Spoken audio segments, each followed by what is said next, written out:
اللہ علیہ فرماتے ہیں علم ہمیشہ اس لیے سیکھنا کہ اللہ تبارک و تعالیٰ تمہیں اس کا نفع عطا کرے، اور پھر آگے بڑھتے ہیں تو آپ فرماتے ہیں جب علم سیکھ لو تو پھر نہ اللہ رسول سے عشق کرنا، فرماتے ہیں پھر نمازیں پڑھنا آسان ہو جائے گا، روزے رکھنا آسان ہو جائے گا، قرآن مجید پڑھنا آسان، محبت کرنا۔ اور آپ نے مثال دی، جہاں بھی کوئی بات سمجھاتے ہیں ایک مثال دیتے ہیں، مثال دی، فرمانے لگے حضرت عبداللہ ابن مبارک رحمۃ اللہ تعالیٰ علیہ فرماتے ہیں میں شروع میں ایک عورت پہ عاشق ہو گیا تھا، سمجھانے کے لیے بات کرتے، عاشق ہو گیا تھا ایک عورت پہ، تو میں نے عشاء کی نماز اس کے محلے میں جا کے پڑھی، چونکہ میرا مذہبی گھرانے سے تعلق تھا، نماز میں پڑھتا تھا، تو امام صاحب جو تھے نا، یہ داتا صاحب نے لکھا ہے کشف المحجوب، امام صاحب نے نا آیات ذرا لمبی پڑھی، تو میرے دل میں خیال آیا کہ مولانا آپ تو فارغ ہیں تو ہمیں تو اور بھی کام ہے، تو کہتے ہیں نماز سے فارغ ہو کے میں اس کے گھر کے چکر لگاتا تھا،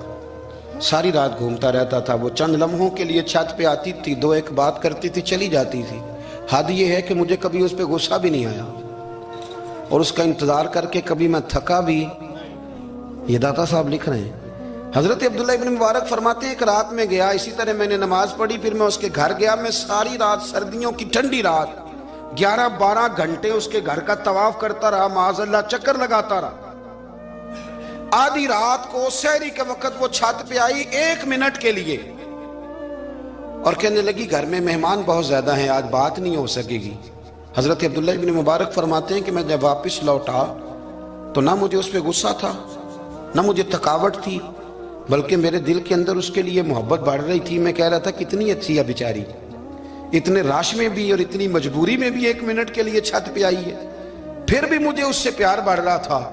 کہتے ہیں جب میں تھوڑا آگے بڑھا تو فجر کی اذان ہو رہی تھی، یکدم میرے اندر سے آواز اٹھی، میں نے کہا عبداللہ اگر تو ایک عورت کے لیے ساری رات کھڑا رہتا ہے، نہ تھکاوٹ ہوتی ہے، نہ غصہ آتا ہے، بلکہ پیار بڑھتا ہے، اگر عورت کے لیے بندہ کھڑا رہ سکتا ہے تو رب رسول کے لیے بھی کھڑا رہ سکتا ہے۔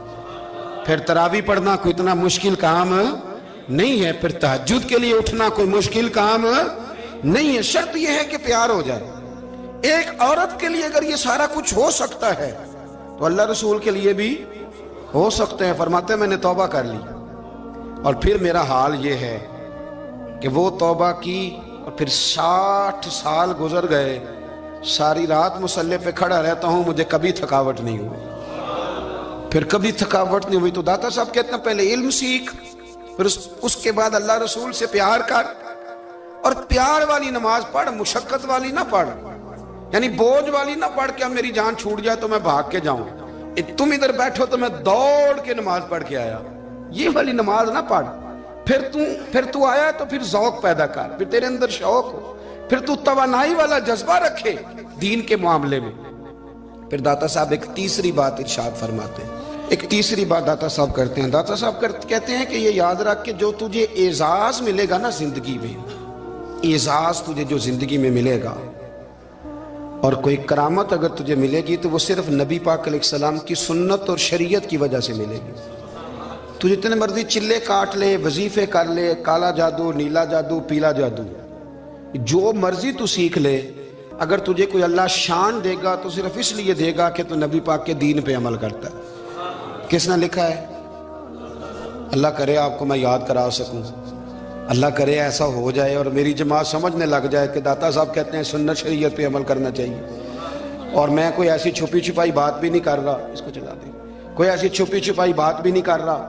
کشف المحجوب دنیا کی ہر زبان میں اردو میں ملتی ہے، آپ لے کے دیکھ سکتے ہیں۔ داتا صاحب فرماتے ہیں اعزاز جو تمہیں ملے گا نا، اگر شان چاہتے ہو، وہ ہمارے نا بہت سارے ایسے لوگ ہیں جو کہتے ہیں کوئی ایسی چیز ہاتھ لگے، اعلیٰ دین کا چراغ ایسے گھسایا جائے اور فوری طور پہ پیر صاحب نے کہہ دیا تو ریل پیل ہو گئی پیسوں کی، تو میں کہتا ہوں یہ تو دین کا مزاج ہی نہیں، یہ تو دین کی طبیعت ہے ہی نہیں، یہ تو ذوق ہی نہیں دین کا، یہ طبیعت ہی نہیں، مزاج ہی نہیں۔ میرے عزیز داتا علی اجویری رحمۃ اللہ علیہ فرماتے ہیں تو سنت پہ عمل کر، شریعت پہ عمل کر۔ اللہ کا قرآن کہتا ہے قل ان کنتم تحبون اللہ فاتبعونی یحببکم اللہ، فرمایا اللہ کا قرآن کہتا ہے کہ جب تو نبی کریم کی غلامی کرے گا نا تو اللہ خود تمہیں اپنا محبوب بنا لے گا، اللہ خود تمہیں اپنا محبوب بنا لے گا تو اور کیا چاہیے. داتا صاحب نے ایک بزرگ کی بات لکھی ہے جو تابعی ہیں. تابعی اس کو کہتے ہیں جو صحابہ کے شاگرد ہوتے ہیں. ایک بزرگ کی بات لکھی جو تابعی ہیں، وہ فرماتے ہیں کہ ان بزرگوں کا طریقہ یہ تھا کہ وہ لوگوں سے چھپ کے پہاڑ کے پیچھے عبادت کرتے تھے، اور پوزیشن ان کی یہ تھی کہ کسی سے ملتے نہیں تھے، بالخصوص فجر کی نماز سے لے کر عصر کی نماز تک بکریاں رکھی ہوئی تھیں، ان کو چراتے رہتے تھے فرات کے کنارے اور نفل پڑھتے رہتے تھے. اس وقت کو ملنے بھی نہیں آتا تھا. ایک شخص بڑی دور سے ان کی شہرت سن کے آیا، میں نے تو ملنا ہے. لوگوں نے کہا وہ اس وقت نہیں ملتے، ناراض ہوتے ہیں. اس نے کہا اللہ کا بندہ ہے نا، ناراض ہو بھی جائے گا تو لمبا ناراض رہے گا نہیں، اللہ والے جلدی راضی ہو جاتے ہیں. پہنچ گئے. اب وہ بابا جی نماز پڑھ رہے تھے تو کہتے میں نے عجیب منظر دیکھا کہ بابا جی فرات کے کنارے نماز پڑھ رہے ہیں اور ایک بھیڑیا ان کی بکریوں کی حفاظت کر رہا ہے. سبحان اللہ. کہتے میں حیران رہ گیا کہ بھیڑیا تو بکریاں کھایا کرتا ہے اور یہاں چرا رہا ہے. کہتے میں جب گیا تو بابا جی نوافل میں مشغول تھے، مجھے دیکھ کے کہنے لگے اس وقت کیوں آئے؟ میں نے کہا حضور اگر آئے گیا ہوں تو پھر مہربانی کرے قبول فرما لیں. میں بیٹھ گیا تو میں نے کہا حضور یہ بھیڑیا بکریاں چرا رہا ہے، بھیڑیا اور بکریے کی صلح کب سے ہو گئی؟ تو فرماتے ہیں لمبی تقریر نہیں، ہلکا سا جملہ. فرمانے لگے جب سے بکریوں کے مالک نے رب سے صلح کر لی ہے نا، تب سے بھیڑیوں نے بھی بکریوں سے صلح کر لی ہے. بکریوں کے مالک نے رب سے صلح کر لی، گناہ چھوڑ دیے، اس کی فرما برداری میں آ گئے. اب پھر اسے بکریاں چلانے کی ضرورت نہیں رہی. بکریاں نا اب بھیڑیا چراتا ہے. کہتے ہیں میرے اوپر کپ کپی طاری ہو گئی بزرگوں کی بات سن کے، اور مجھے پیاس لگی اور خواہش آئی کہ پتہ نہیں اب بابا جی کچھ کھلائیں پلائیں گے بھی کہ نہیں، بابا جی کچھ کھلائیں گے بھی کہ نہیں. کہتے میرے دل میں خیال تھا تو بزرگوں نے نا ایک لکڑی کا پیالہ، ان کے پاس وہ غار میں بیٹھے تھے تو ایک چھوٹا سا پتھر تھا، اس کی ڈھلان بنی ہوئی. بابا جی نے اس کے نیچے لکڑی کا پیالہ رکھا، وہ رکھا ہی تھا تو وہ دودھ سے بھر گیا. کہتے انہوں نے مجھے دیا تو ٹھنڈا اور میٹھا دودھ، میری طبیعت خوش ہو گئی. بابا جی نے نا دوبارہ وہی پیالہ اسی جگہ رکھا تو شہد سے بھر گیا.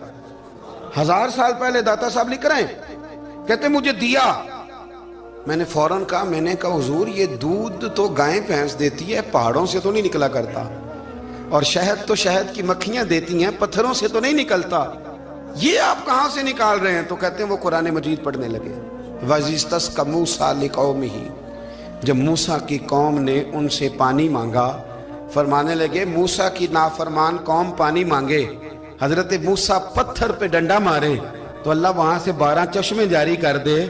جو رب حضرت موسیٰ کی نافرمان قوم کے لیے پتھر اور پہاڑوں سے چشمے نکال دیتا ہے نا، وہ محمد عربی کے غلاموں کے لیے پتھر اور پہاڑوں سے دودھ اور شہد بھی نکال دیا کرتا ہے. وہ بزرگ کہنے لگے بس بات یہ ہے کہ آج بھی ہو اگر ابراہیم کا ایمان پیدا تو آگ کر سکتی ہے انداز گلستاں پیدا. کہنے لگا حضور پھر میرے لیے بھی دعا کریں. آپ فرمانے لگے پھر دعا. وہ دعا نہ کرا تو مدینے والے کی غلامی شروع کر، تو نبی کریم کی غلامی شروع کر، تو رسول پاک کی غلامی شروع کر. ایک بات علم، پھر فرمایا اللہ رسول سے محبت، پھر فرمایا حضور کی غلامی. اس سے سارے مکاشفات کھلیں گے، اس سے سارے مشاہدات کھلیں گے، اسی سے کرامتیں ملیں گی، اسی سے مقبولیت ہوگی، اسی سے اللہ نبی کی بارگاہ میں درجہ ملے گا. پھر داتا صاحب آگے بڑھتے ہیں، فرماتے ہیں فقر بھوکے رہنے کا نام نہیں. پورا باب باندھا ہے داتا صاحب نے.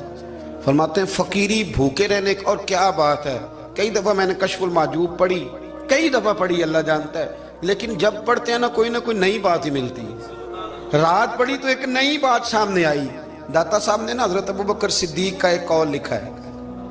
حضرت ابوبکر صدیق اللہ کی بارگاہ میں دعا کرتے ہیں، کہتے ہیں یا اللہ مجھے پیسے زیادہ دے. اللہ اکبر، انداز دے کے داتا صاحب نے لکھا یا اللہ مجھے پیسے، اللہ مجھے مال زیادہ دے پر مالک مجھے مال کی محبت نہ دینا. عجیب دعا ہے بھئی یہ بھی، اللہ پیسے دے پر پیسوں کی محبت. اب داتا صاحب نے لکھا ہے ناراض ہونا ہوا تو داتا صاحب سے ہونا. داتا صاحب کہتے ہیں میں نے ایسے امیر دیکھے ہیں جن کے پاس دولت تو ہے پر انہیں دولت سے پیار نہیں. میں نے ایسے غریب دیکھے ہیں جن کے پاس پیسے تھوڑے ہیں پر پیسوں سے عشق کرتے. یہ داتا صاحب نے لکھا ہے.